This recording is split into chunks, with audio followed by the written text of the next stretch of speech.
Hello friends, मैं सुरुचि BPSC Gurukul 1 में आपका स्वागत करती हूँ। फ्रेंड्स, आज हम देखेंगे परफेक्शन आईएएस का 90 डेज प्लानर, जो आज का साइंस टॉपिक है फ्रेंड्स। और इसमें बीपीएससी प्रारंभिक परीक्षा जो 70वीं बीपीएससी आने वाला है ना, उसके लिए इम्पोर्टेंट है। और डे नंबर 34 टू 51 तक हमारा साइंस सेक्शन होगा, जिसमें टॉपिक आधारित प्रश्न होंगे, विस्तृत व्याख्या सहित होंगे, एडवांस प्रश्नों का संकलन, बीपीएससी के नए पैटर्न पे आधारित और प्रतिदिन टारगेट और अभ्यास का इसमें क्वेश्चन डाला हुआ है फ्रेंड्स। और यहाँ पे भौतिक मतलब फिजिक्स में देख लीजिए 34 टू 39 तक आएंगे। उसमें सारे कुछ चैप्टर जो इम्पोर्टेंट है, एग्जाम में पूछते हैं बार बार, उसको यहाँ पे रिवीजन कर दिया जाएगा। और केमिस्ट्री का है, केमिस्ट्री का 40 से 44 तक उसका रहेगा, और जीव विज्ञान का रहेगा 45 टू 51 तक। ठीक है, तो चलिए स्टार्ट करते हैं पहला। और ये डे नंबर 34 है, जिसमें पहला टॉपिक है ध्वनि और गुरुत्वाकर्षण। फ्रेंड्स, चैनल पे अगर नए हैं तो चैनल को सब्सक्राइब कर लीजिएगा, जो कि बिल्कुल फ्री है। लाइक करिए, शेयर कीजिए फ्रेंड्स। और फ्रेंड्स, इडुटेरिया का करेंट कॉन्सेप्ट और जो करेंट अफेयर है फ्रेंड्स, और इडुटेरिया का ही जुनून टेस्ट सीरीज जो ऑथेंटिक बुक पे है, और आधार टेस्ट सीरीज जो हमारा कंप्लीट हो चुका है, जो एनसीईआरटी बेस पे था, जो 6 to 12 क्लास करके था फ्रेंड्स। और इडुटेरिया बिहार तथ्य संग्रह जो बिहार स्पेशल का था, वो पूरा कंप्लीट हो चुका है फ्रेंड्स, तो जाकर के प्लेलिस्ट में देख लेंगे। और खान ग्लोबल स्टडी का और बीपीएससी मेकर का दो करेंट अफेयर बिहार का लेके चल रहे हैं फ्रेंड्स, जिसमें दोनों का वीडियो खान ग्लोबल स्टडी का जनवरी से मई तक हो चुका है, और अर्धवार्षिकी इसका भी चल रहा है बीपीएससी मेकर का, तो जाकर के आप प्लेलिस्ट में देख सकते हैं। तो चलिए स्टार्ट करते हैं गुरुत्वाकर्षण और ध्वनि के बारे में। और फ्रेंड्स, बीपीएस इसका ही 90 डेज प्लानर में पॉलिटी कंप्लीट हो चुका है फ्रेंड्स, और हिस्ट्री का 5 वीडियो आ चुका है, और मैं नेक्स्ट धीरे धीरे इसको कंप्लीट करवा दूंगी। तो चलिए पहला क्वेश्चन है कि नम हवा में ध्वनि का वेग शुष्क हवा की तुलना में अधिक होता है, क्योंकि नम हवा में, तो नम हवा में क्या होता है फ्रेंड्स? इसका आंसर है सी, शुष्क हवा की तुलना में कम घनत्व होता है। ठीक है, तो नम हवा में ध्वनि का वेग शुष्क हवा की तुलना में अधिक होता है, क्योंकि नम हवा में शुष्क हवा की तुलना में कम घनत्व होता है। तापमान में वृद्धि के कारण ध्वनि का वेग बढ़ता है। तो ये क्वेश्चन पूछता है फ्रेंड्स कि तापमान में वृद्धि होने से ध्वनि का वेग क्या होता है? तो ऑप्शन में रहता है घटता है, बढ़ता है, समान रहता है, या कोई प्रभाव नहीं पड़ता है, ऐसे करके रहेगा।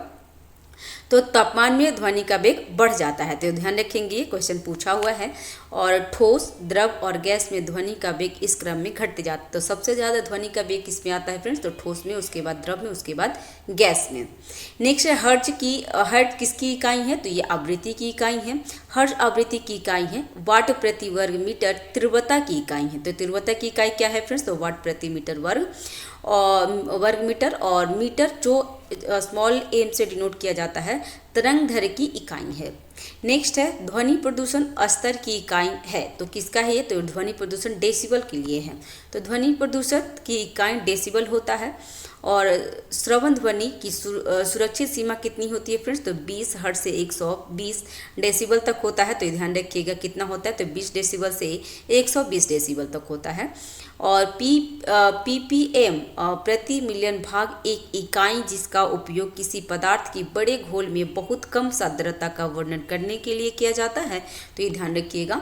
नेक्स्ट है डेसिबल क्या है? तो डेसिबल एक ध्वनि स्तर का पैमाना है। डेसिबल ध्वनि के स्तर का एक पैमाना है। दो लगातार संपीड़ के बीच दो लगातार दुर्लभ अंशों के बीच की दूरी को ध्वनि तरंग की तरंग दैर्घ्य कहते हैं। ठीक है, और कई आवृत्ति के मिश्रण वाली ध्वनि को ध्वनि तरंग का नोट कहा जाता है। ठीक है, तो ये ध्यान रखेंगे। और टोन एकल आवृत्ति की एक ध्वनि है। तो ठीक है, नेक्स्ट है आवासीय क्षेत्र में दिन के समय अनुमेय शोर होता है। तो आवासीय क्षेत्र मतलब जहाँ पे हम लोग रहते हैं, वहाँ पे तो क्या होता है? तो दिन में इसका 55 डेसिबल होता है। तो दिन के समय में आवासीय क्षेत्र में अनुमेय शोर का स्तर कितना होता है फ्रेंड्स? तो 55 डेसिबल। रात में यही 45 डेसिबल होता है, क्योंकि रात में थोड़ा शांत हो जाता है। और औद्योगिक क्षेत्र में 75 डेसिबल, और दिन में 75 डेसिबल, और रात में 70 डेसिबल होता है। तो ध्यान रखेंगे। अल्ट्रासोनिक तरंगे की आवृत्ति की सीमा कितनी है फ्रेंड्स? तो 20 के हर्ट्ज से अधिक होता है अल्ट्रासोनिक का। और यहाँ पे देख लेते हैं, इसका आंसर है ए। अल्ट्रासोनिक तरंग की आवृत्ति सीमा 20 के हर्ट्ज से अधिक होता है। अल्ट्रासोनिक ध्वनि तरंगे मानव कान को सुनाई नहीं पड़ता है। ठीक है। डॉल्फिन और चमगादड़ जैसे जानवर जीवित रहने के लिए अल्ट्रासोनिक तरंगे पर निर्भर होते हैं। तो कौन से फ्रेंड्स? तो डॉल्फिन और चमगादड़ जो अल्ट्रासोनिक तरंगे पर ही वो जीवित निर्भर रहते हैं, क्योंकि उससे वो शिकार पता करते हैं। नेक्स्ट चमगादड़ ऐसी आवाज़ निकालती है जिसकी आवृत्ति अल्ट्रासाउंड की होती है। नेक्स्ट निम्नलिखित में से किस आवृत्ति रेंज में मानव कान ध्वनि के कंपन की संवेदनशीलता महसूस करता है? तो इसका आंसर है डी, 20 से 20,000 हर्ट्ज तक। नेक्स्ट है मानव कान 20 हर्ट्ज से 20,000 हर्ट्ज के रेंज में ध्वनि के कंपन को संवेदनशीलता महसूस करता है। अल्ट्रासोनिक तरंगे की आवृत्ति रेंज 20 के हर्ट्ज से अधिक होता है। अल्ट्रासोनिक ध्वनि तरंगे मानव कान को सुनाई नहीं पड़ती हैं। ठीक है। नेक्स्ट है निम्नलिखित में से किसका ध्वनि के वेग पर कोई प्रभाव नहीं पड़ता है? तो इसका आंसर है दबाव। और क्या पे पड़ता है? तो तापमान, घनत्व और आर्द्रता पे पड़ता है ध्वनि का प्रभाव। तो किस पे नहीं पड़ता? तो दबाव पे नहीं पड़ता है। ध्वनि का वेग दबाव पे निर्भर नहीं करता है। तापमान में वृद्धि के साथ ध्वनि का वेग बढ़ता है, आर्द्रता में वृद्धि के साथ ध्वनि का वेग बढ़ता है और घनत्व में वृद्धि के साथ ध्वनि का वेग घटता है। तो ये तीनों याद रखेंगे फ्रेंड्स, इंपॉर्टेंट है और पूछता है घुमा घुमा करके। नेक्स्ट है ध्वनि किससे होकर नहीं गुजरती है? तो ध्वनि वैक्यूम, निर्वात से होकर नहीं गुजरती है, जबकि जो लाइट है ना सबसे ज़्यादा वैक्यूम निर्वात से ही गुजरती है, लेकिन ध्वनि वैक्यूम से होकर नहीं गुजरती है। कहाँ से वैक्यूम गुजरती है ध्वनि? तो सबसे ज़्यादा स्टील में, उसके बाद पानी में और उसके बाद हवा में है। तो ध्यान रखेंगे, ध्वनि वैक्यूम से होकर नहीं गुजरती है। ध्वनि एक भौतिक या आंतरिक तरंग है, इसलिए ध्वनि तरंगे के संचालन के लिए माध्यम आवश्यक होता है। ध्वनि तरंग एक अनुदैर्ध्य तरंग है। तो ये भी क्वेश्चन बहुत बार पूछा है कि ध्वनि तरंगे क्या है? तो ध्वनि तरंगे अनुदैर्ध्य तरंगे होते हैं ध्वनि तरंग, और जब लाइट जो होता है प्रकाश वो अनुप्रस्थ तरंगे होता है। तो दोनों क्वेश्चन पूछता है, तो ध्यान रखिएगा। आप ऐसे याद कीजिएगा कि ज़्यादा ध्वनि होता है तो धैर्य रखना चाहिए। तो ऐसे करके आप याद कर सकते हैं कोरिलेट करके कि ध्वनि तरंग और अनुदैर्ध्य और अनुप्रस्थ में थोड़ी सी कन्फ्यूजन कभी कभी क्रिएट हो जाते हैं। तो ध्वनि मतलब बहुत ज़्यादा शोर होने के बाद हमें धैर्य रखना पड़ता है, तो अनुदैर्ध्य हो गया। और लाइट में हम लोग प्रस्थ हो जाते हैं, तो मतलब प्रकाश में अनुप्रस्थ होते हैं। तो ध्यान रखेंगे, ऐसे करके याद कर सकते हैं। आप जिस तरीके से भी याद कीजिए आपके लिए फ़ायदा ही होगा। नेक्स्ट है निम्नलिखित में से किस माध्यम से ध्वनि की गति अधिकतम होती है? तो ध्वनि की गति अधिकतम कहाँ होता है? तो स्टील क्या है? तो ये ठोस है। और वैक्यूम में ध्वनि की तरंगे होती ही नहीं है। ठीक है, तो ये ध्यान रखेंगे। स्टील, पानी और हवा और वैक्यूम में ध्वनि की गति होती है। तो सबसे ज़्यादा स्टील में, उसके बाद पानी में, उसके बाद हवा में, और वैक्यूम में ध्वनि तरंगे नहीं होती है फ्रेंड्स। ठोस, द्रव और गैस में ध्वनि की गति सबसे ज़्यादा ध्वनि की गति किस में होती है? तो ठोस में, उसके बाद द्रव में, उसके बाद गैस में। सघन पदार्थ में ध्वनि की गति कम होती है और ध्वनि की गति माध्यम से लोच पर निर्भर करता है। तो ध्वनि की गति मध्यम की लोच पर निर्भर करता है, तो ध्यान रखेंगे। नेक्स्ट, निम्नलिखित में से किस माध्यम में ध्वनि की गति तुलनात्मक रूप से अधिक होती है? तो किस में होती है तुलनात्मक रूप से अधिक फ्रेंड्स? तो इसमें होता है बी, लोहे की छड़ में। तो लोहे की छड़, उसके बाद पानी, उसके बाद भाप, उसके बाद जो गैस होता है उसके बारे में यहाँ पे दिया हुआ है। और लोहे की छड़ में ध्वनि की गति कितनी होती है? तो सबसे ज़्यादा लोहे की होती है। और ध्वनि जो होता है ना ठोस में ही होता है, जो अभी हम लोग देख चुके हैं। तो लोहे की छड़ भी ठोस है और उसमें 5120 मीटर पर सेकेंड होता है। पानी में ध्वनि की गति 1480 मीटर पर सेकेंड होता है। और भाप में 100 डिग्री में ध्वनि की तरंगे 477.5 मीटर पर सेकेंड होता है। और गैस में कार्बन डाइऑक्साइड जो CO2 है उसमें 51 डिग्री सेल्सियस में ध्वनि की गति 280 मीटर पर सेकेंड होता है। तो ध्यान रखेंगे। नेक्स्ट है ध्वनि की पिच किस पर निर्भर करती है? तो इसकी आंसर होगा आवृत्ति पे। ठीक है, तो ध्वनि की पिच आवृत्ति पर निर्भर करती है। ध्वनि तरंगे की आवृत्ति स्रोत द्वारा तय की जाती है, इसलिए यदि मध्यम बदलता है तो आवृत्ति नहीं बदलती है। ठीक है, तेज दोलन, ये क्वेश्चन बहुत बार पूछा भी है कि अगर ध्वनि की माध्यम बदलता है तो क्या परिवर्तित नहीं होता? तो आवृत्ति परिवर्तित नहीं होता, जबकि तीव्रता, आयाम और वेग परिवर्तित हो जाता है। तेज दोलन अधिक आवृत्ति देता है। अधिक आवृत्ति का अर्थ उच्च पिच या तीखी ध्वनि होती है। मानव कान 20 हर्ट्ज से 20 के हर्ट्ज तक की सीमा को ध्वनि सुन सकते हैं, तो ये ध्यान रखिएगा। नेक्स्ट है वायुमंडल में तापमान में परिवर्तन के साथ ध्वनि तरंगे का कौन सा चरित्र बदलता है, तो इसका आंसर है तरंग दैर्घ्य। ठीक है, तो वायुमंडल में तापमान में परिवर्तन के कारण ध्वनि तरंगे की तरंग दैर्घ्य बदल जाती है। ध्वनि तरंग की तरंग दैर्घ्य उच्च तापमान पर लंबी और निम्न तापमान पर छोटी हो जाती है, तो ये ध्यान रखेंगे। और अधिकतम विस्थापन के परिणाम को ध्वनि का आयाम कहा जाता है। ध्वनि की प्रबलता और कोमलता आयाम द्वारा तय की जाती है। नेक्स्ट है चमगादड़ या डॉल्फिन अपने शिकार या अन्य बाधाओं का पता लगाने के लिए परिघटना का उपयोग करते हैं, तो किसका करते हैं, तो इसका आंसर है इको लोकेशन का। ठीक है, चमगादड़ या डॉल्फिन अपने शिकार या अन्य बाधाओं को पता लगाने के लिए इको लोकेशन का उपयोग करते हैं। डॉल्फिन और चमगादड़ जैसे जानवर जीवित रहने के लिए अल्ट्रासोनिक तरंगे पर निर्भर रहते हैं। चमगादड़ ऐसी आवाज़ें निकालते हैं जिससे अल्ट्रासोनिक की आवृत्ति होती है। नेक्स्ट है ध्वनि तरंगे किस परिघटना को प्रदर्शित नहीं करती है, तो इसका आंसर है डी, ध्रुवीकरण को नहीं करती, जबकि व्यक्तीकरण, अपवर्तन और विवर्तन का करता है। ध्वनि तरंगे ध्रुवीकरण की परिघटना को प्रदर्शित नहीं करता है। जब अलग अलग स्रोतों से 2 या 2 से अधिक ध्वनि तरंगे एक ही समय में मौजूद होते हैं तो वे एक दूसरे के साथ मिलकर एक नई ध्वनि उत्पन्न करती हैं। नई तरंगे अब सभी अलग अलग तरंगों का योग होती है।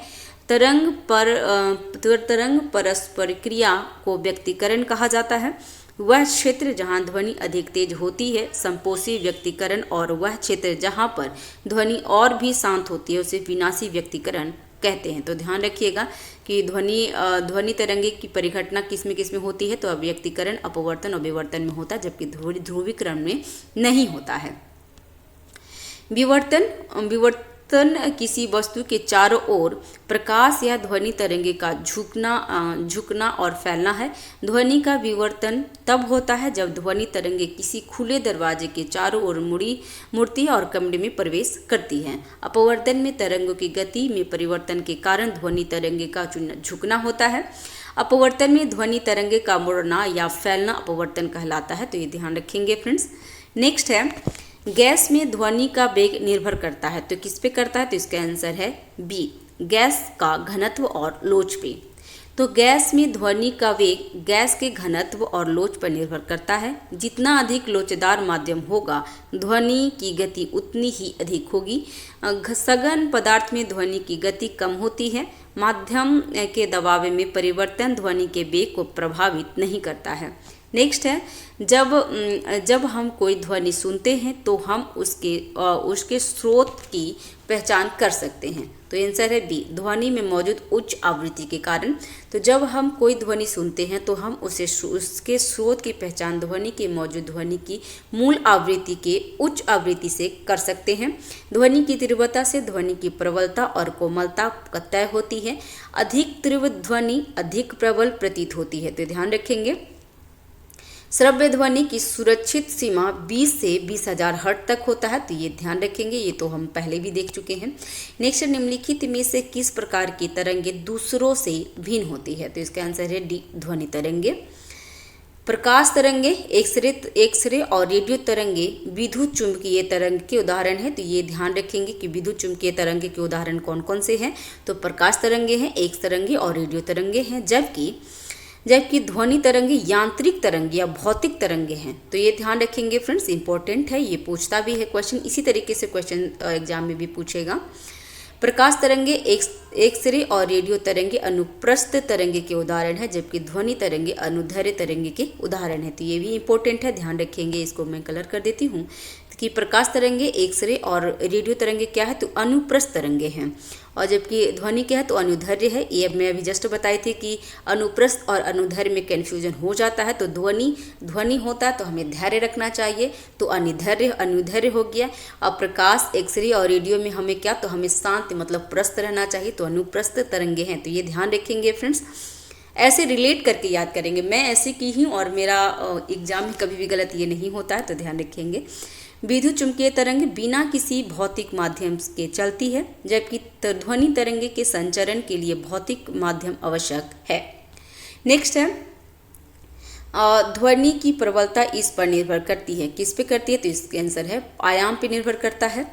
तो ध्वनि की प्रबलता आयाम पर निर्भर करता है। अधिकतम विस्थापन के परिणाम को आयाम कहा जाता है, और जब ध्वनि तरंगे दूर जाती है तो आयाम कम हो जाता है और इसे अवमंदन कहा जाता है। नेक्स्ट है पिच संवेदना निर्भर करती है। तो ये आंसर आवृत्ति पे।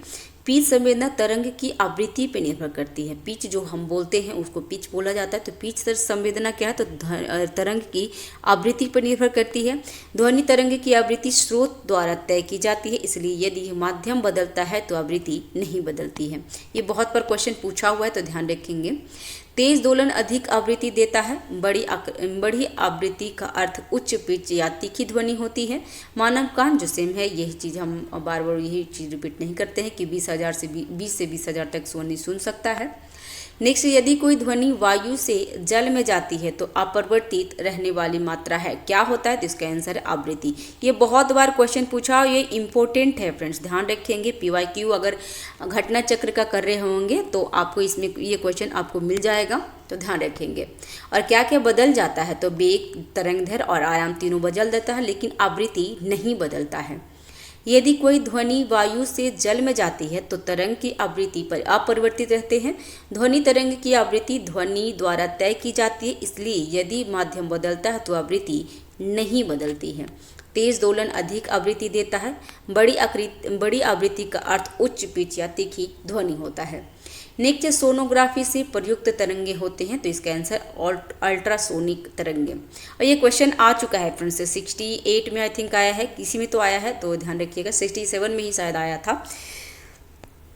तो सोनोग्राफी में प्रयुक्त तरंगे अल्ट्रासोनिक तरंगे होते हैं। अल्ट्रासोनिक ध्वनि तरंगे मानव कान को सुनाई नहीं देता है। अल्ट्रासोनिक ध्वनि की आवृत्ति 20,000 हर्ट्ज से अधिक होती है। अल्ट्रासोनिक ध्वनि का उपयोग सोनोग्राफी और सोनार में किया जाता है। नेक्स्ट, प्रतिध्वनि उत्पन्न होती है, तो ये किससे होता है? तो ध्वनि की परिवर्तन से। ध्वनि के परिवर्तन के कारण प्रतिध्वनि उत्पन्न होती है। प्रतिध्वनि तब सुनाई देगी जब ध्वनि तरंग 0.1 सेकेंड्स के अंतराल के बाद वापस आएगी। ध्वनि की अनुभूति हमारे कान में लगभग 0.1 सेकेंड तक बनी रहती है। प्रतिध्वनि सुनने के लिए पर्यवेक्षक और परावर्तक के बीच न्यूनतम दूरी 17.2 मीटर होनी चाहिए। तो ये ध्यान रखेंगे फ्रेंड्स, इंपॉर्टेंट है। नेक्स्ट, सोनार किस सिद्धांत पर आधारित है? तो इसका आंसर है प्रतिध्वनि पे। ठीक है, सोनार प्रतिध्वनि के सिद्धांत पर आधारित है। सोनार ध्वनि तरंगे अल्ट्रासोनिक ध्वनि का उपयोग वस्तु को उसके प्रसार की दिशा को पता करने के लिए करते हैं। जब ध्वनि तरंगे का परावर्तन 0.1 सेकेंड के अंतराल में वापस आता है तो प्रतिध्वनि उत्पन्न होती है। प्रतिध्वनि बंद स्थान में कई परावर्तन वस्तुओं के साथ होती है। नेक्स्ट, कंपन करने वाले तार के व्यवहार का अध्ययन करने के लिए इस्तेमाल किया जाने वाला उपकरण कौन सा है? तो इसका आंसर हो जाएगा बी, सोनोमीटर। सोनोमीटर एक उपकरण है जिसका उपयोग कंपन करने वाले तार के व्यवहार का अध्ययन करने के लिए किया जाता है, तो सोनोमीटर ध्यान रखेंगे। हाइग्रोमीटर क्या होता है? तो हाइग्रोमीटर एक उपकरण है जिसका उपयोग सापेक्ष आर्द्रता, ये ज़्यादा इंपॉर्टेंट है फ्रेंड्स, बहुत बार पूछा है कि हाइड्रोमीटर क्या है, तो हाइड्रोमीटर आर्द्रता को मापा जाता है। और ठीक है, उसके बाद बैरोमीटर, तो बैरोमीटर किसको मापता है? तो बैरोमीटर वायुमंडल दबाव को मापा जाता है। ठीक है, वायुमंडल दाब को मापने के लिए किया जाता है। और हाइड्रोमीटर का उपयोग घनत्व को मापने में किया जाता है। तो ये ध्यान रखेंगे फ्रेंड्स, ये सब इंपॉर्टेंट है, एग्जाम में पूछता ही है। नेक्स्ट है डॉपलर। डॉपलर का प्रभाव किसके लिए लागू होता है? तो इसका आंसर है बी, ध्वनि तरंग के लिए। डॉपलर का प्रभाव ध्वनि तरंगे के लिए लागू होता है। डॉपलर का प्रभाव यदि तरंग के स्रोत और श्रोता के बीच की दूरी बदलती रहती है तो श्रोता द्वारा सुनी गई स्पष्ट आवृत्ति का मूल आवृत्ति से भिन्न होता है। यदि स्रोत और पर्यवेक्षक करीब आ रहे हैं तो आवृत्ति बढ़ जाती है। यदि स्रोत और पर्यवेक्षक एक दूसरे से दूर जा रहे हैं तो आवृत्ति कम हो जाती है। नेक्स्ट है जलमग्न वस्तुओं का पता लगाने के लिए निम्नलिखित का उपयोग किया जा सकता है, तो इसका आंसर है बी, सोनार की।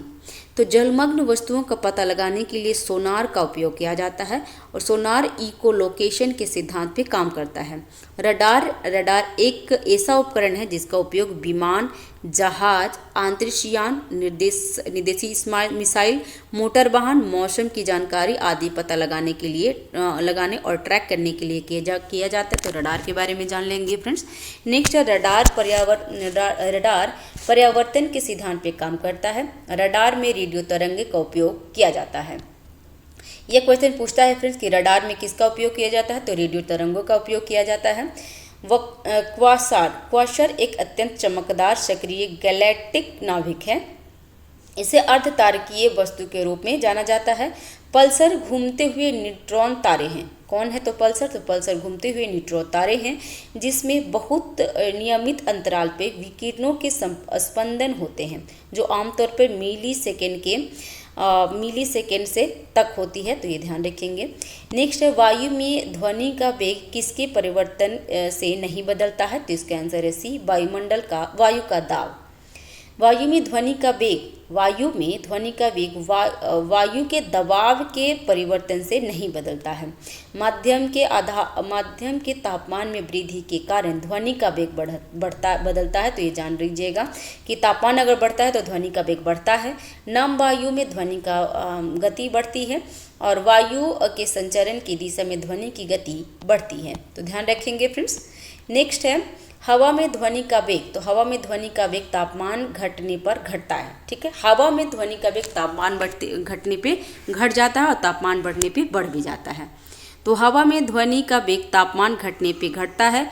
ध्वनि का वेग दाब पर निर्भर नहीं करता है और तापमान बढ़ने पर ध्वनि का वेग बढ़ जाता है। आर्द्रता बढ़ने पे ध्वनि का वेग बढ़ता है।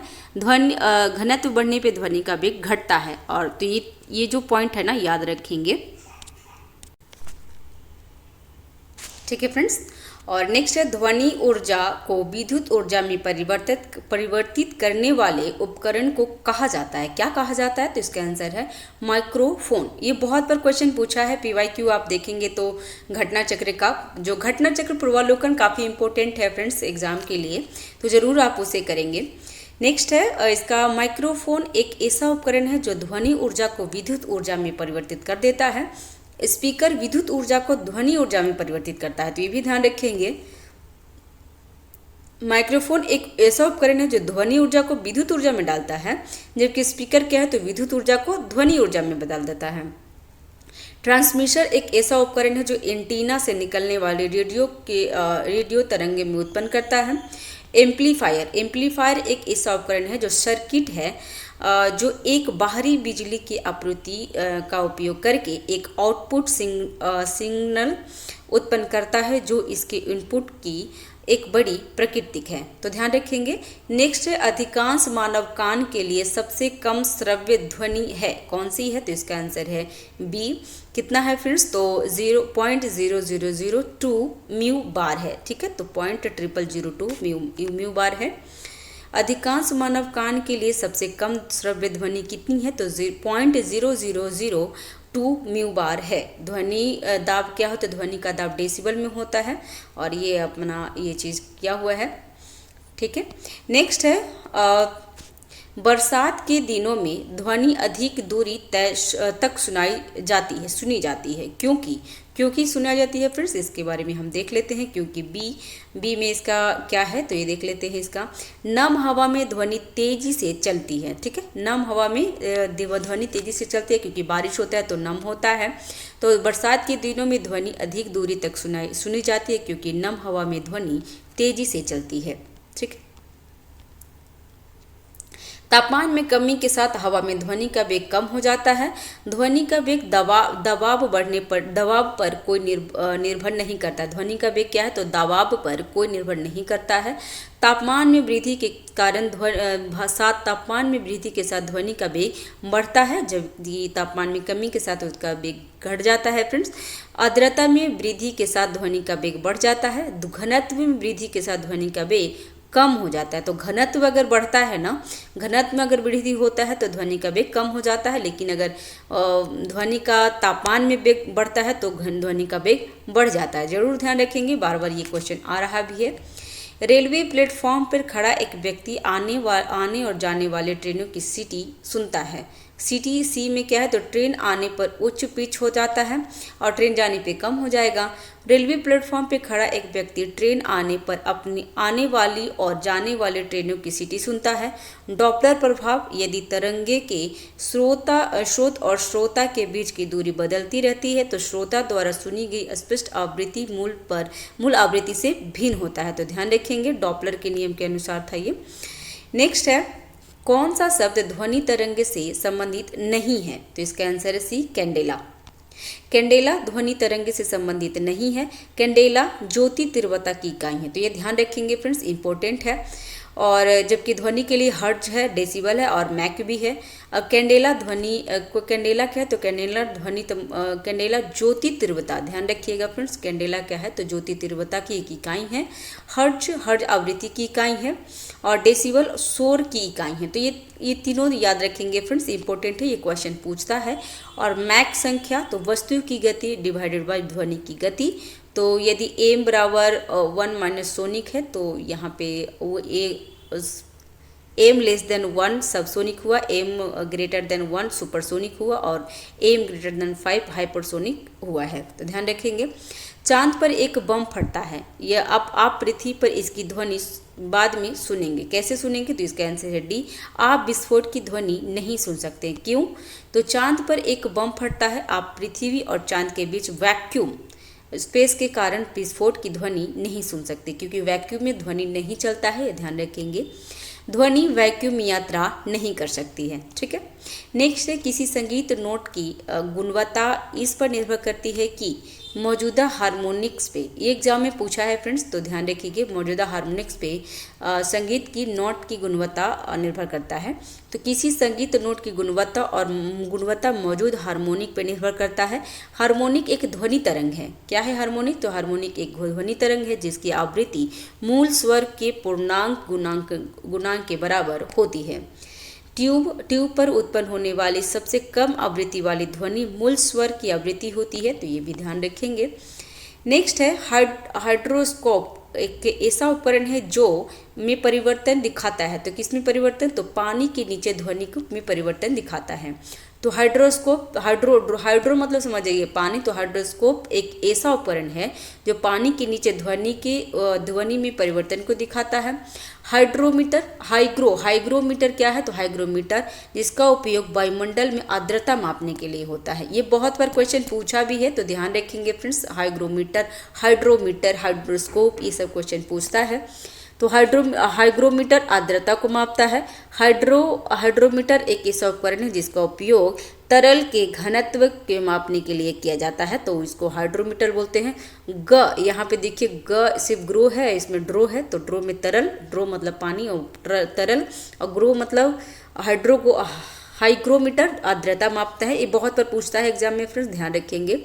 अल्टीमीटर एक ऐसा उपकरण है जिसका उपयोग भूमि की ऊंचाई को मापने के लिए किया जाता है। अल्टीमीटर को ध्यान रखेंगे।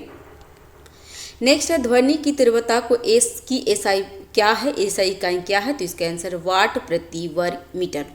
ध्वनि की तीव्रता का एसआई इकाई वाट प्रति वर्ग मीटर है। ऊर्जा घनत्व की एसआई क्या है, तो जूल है, जूल प्रति वर्ग मीटर है। दबाव की एसआई इकाई न्यूटन प्रति वर्ग मीटर है। और टेस्ला चुंबकीय क्षेत्र की तीव्रता एसआई तीव्रता है, तो ध्यान रखेंगे इसका फ्रेंड्स। टेस्ला का क्या है, एक मिनट फ्रेंड्स कलर कर देती हूँ। टेस्ला का क्या है, तो तीव्रता है। और ऊर्जा दबाव का क्या है, तो न्यूटन प्रति वर्ग मीटर है। ऊर्जा घनत्व का क्या है, तो जूल प्रति वर्ग मीटर है। और ध्वनि की तीव्रता वाट प्रति वर्ग मीटर है, तो ध्यान रखेंगे। नेक्स्ट है, महिलाओं की आवाज़ तीखी होती है, क्योंकि उच्च आवृत्ति के कारण महिलाओं की आवाज़ें तीखी होती है। तो महिलाओं की आवाज़ें तीखी होती है क्योंकि उनकी आवृत्ति अधिक होती है। ध्वनि की पिच आवृत्ति पर निर्भर करता है, ये हम देख चुके हैं कि ध्वनि का पिच किस पे निर्भर करता है, तो आवृत्ति पे निर्भर करता है। ध्वनि तरंग आवृत्ति के स्रोत द्वारा तय की गई है, इसलिए यदि माध्यम बदलता है तो आवृत्ति नहीं बदलता है। तो अगर ध्वनि का माध्यम बदलता है तो क्या आवृत्ति नहीं बदलता, तो ध्यान रखेंगे। नेक्स्ट है तेज दोलन अधिक आवृत्ति देता है। यदि अधिक आवृत्ति का अर्थ उच्च पिच या तीखी घनत्व है, और ये हम बहुत बार देख चुके हैं तो अभी उसको छोड़ देते हैं। नेक्स्ट है यदि मैक संख्या 1 है तो किसी वस्तु की गति किसके बराबर होगी, तो इसका आंसर है ध्वनि की गति के बराबर। तो यदि मैक की संख्या 1 है तो किसी वस्तु की गति ध्वनि की गति के बराबर होगी। ठीक है, तो मैक संख्या इक्वल टू कितना होता है, तो वस्तु की गति बटा ध्वनि की गति। ठीक है, एक मिनट फ्रेंड्स, मैं इसको कलर करना चाह रही हूँ। आई थिंक सिस्टम मेरा काम नहीं कर रहा है। फ्रेंड्स चैनल पे नए हैं तो चैनल को जरूर, ठीक है फ्रेंड्स। और यहाँ पे देख रहे थे कि मैक, इसका मैं कलर कर रही थी, मैक संख्या वो इक्वल टू क्या होता है, तो वस्तु की गति बटा ध्वनि की गति। नेक्स्ट है यदि ए मैक बराबर इक्वल टू 1 माइनस सोनिक, ये हम लोग अभी देख लिए हैं। ठीक है फ्रेंड्स, नेक्स्ट आवृत्ति की इकाई क्या है, तो आवृत्ति की इकाई क्या होता है फ्रेंड्स, तो आवृत्ति की इकाई हर्ट्ज होता है। ठीक है, देख लेते हैं आंसर।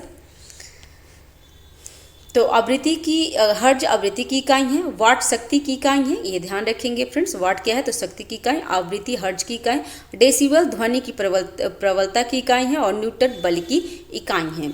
नेक्स्ट है 20 हर्ट्ज से कम आवृत्ति की ध्वनि को कहा जाता है, क्या कहा जाता है, तो इसका आंसर है इंफ्रासोनिक ध्वनि। तो 20 हर्ट्ज से कम आवृत्ति की ध्वनि को इंफ्रासोनिक ध्वनि कहा जाता है, जो अब जय ध्वनि कहा जाता है। और 20 के हर्ट्ज से अधिक ध्वनि को अल्ट्रासोनिक ध्वनि कहते हैं, जो चमगादड़ और जो चरपाने और डॉल्फिन आवाज़ निकालता है। तो ध्यान रखेंगे। प्रतिध्वनि सुनने के लिए न्यूनतम दूरी मीटर में कितनी होनी चाहिए, तो इसका आंसर है सी 17। ठीक है, 17 मीटर प्रतिध्वनि सुनने के लिए आवश्यक न्यूनतम दूरी होती है। प्रतिध्वनि ध्वनि की परिवर्तन के कारण उत्पन्न होती है, और प्रतिध्वनि तब सुनाई देगी जब ध्वनि 0.1 सेकेंड के अंतराल के बाद वापस आएगी। ध्वनि की अनुभूति हमारे कान में लगभग 0.1 सेकेंड तक बनी रहती है। प्रतिध्वनि सुनने के लिए पर्यवेक्षक और परावर्तन के बीच की न्यूनतम दूरी कितनी होनी चाहिए फ्रेंड्स, तो ये 17.2 मीटर होनी चाहिए, ध्यान रखेंगे ये बिल्कुल। नेक्स्ट है निम्नलिखित में से कौन सी ध्वनि की पिच निर्धारित करता है, तो इसका आंसर है बी आवृत्ति। ठीक है, आवृत्ति ध्वनि की पिच निर्धारण करती है। ध्वनि की पिच आवृत्ति पर निर्भर करती है। ध्वनि तरंग की आवृत्ति स्रोत द्वारा तय की जाती है। यदि माध्यम बदलता है तो आवृत्ति नहीं बदलती है। नेक्स्ट, तेज दोलन अधिक आवृत्ति देता है। अधिक आवृत्ति का अर्थ उच्च पिच या तीखी ध्वनि होती है। मानव कान 20 हर्ट्ज से 20 के हर्ट्ज की सीमा तक ध्वनि सुन सकता है। नेक्स्ट, मनुष्य द्वारा ध्वनि की समान और अधिकतम सहन की सीमा कितनी होती है, तो इसका आंसर है 60 डेसिबल से 80 डेसिबल तक मनुष्य सुन सकता है फ्रेंड्स। मनुष्य द्वारा ध्वनि की समान और अधिकतम सहन की सीमा 60 डेसिबल से 80 डेसिबल के बीच में होता है। दिन के समय में आवासीय क्षेत्र जहाँ पे हम रहते हैं स्वीकार्य शोर कितने हैं, तो 55 डेसिबल है, और रात के समय में 45 डेसिबल है। औद्योगिक क्षेत्र में दिन में कितना है, तो 75 डेसिबल और रात में 70 डेसिबल होते हैं। ठीक है फ्रेंड्स, नेक्स्ट वीडियो में हम गुरुत्वाकर्षण देख लेंगे, क्योंकि ये वीडियो हमारा 31 मिनट्स कंप्लीट हो चुके हैं, इसका 33 हो गया इनफैक्ट। तो हम लोग आधे घंटे का ही वीडियो करते हैं और एक टॉपिक को कवर करेंगे। इससे हमें पढ़ने में बहुत ईजी हो जाता है। ठीक है फ्रेंड्स, तो चैनल पे अगर नए हैं तो चैनल को सब्सक्राइब कर लीजिए, लाइक करिए, शेयर कीजिए। कोई त्रुटि रहती है तो कमेंट बॉक्स पे आप हमें बता सकते हैं, उसमें मैं सुधार कर दूंगी। और हमारा टेलीग्राम भी चैनल है तो वहाँ पे भी ज्वाइन हो सकते हैं। तो thanks for watching, have a nice day, keep watching, keep learning. इसके नेक्स्ट वीडियो में हम गुरुत्वाकर्षण के बारे में पढ़ लेंगे। ठीक है friends, thanks for watching, have a nice day, keep watching, keep learning. Thank you.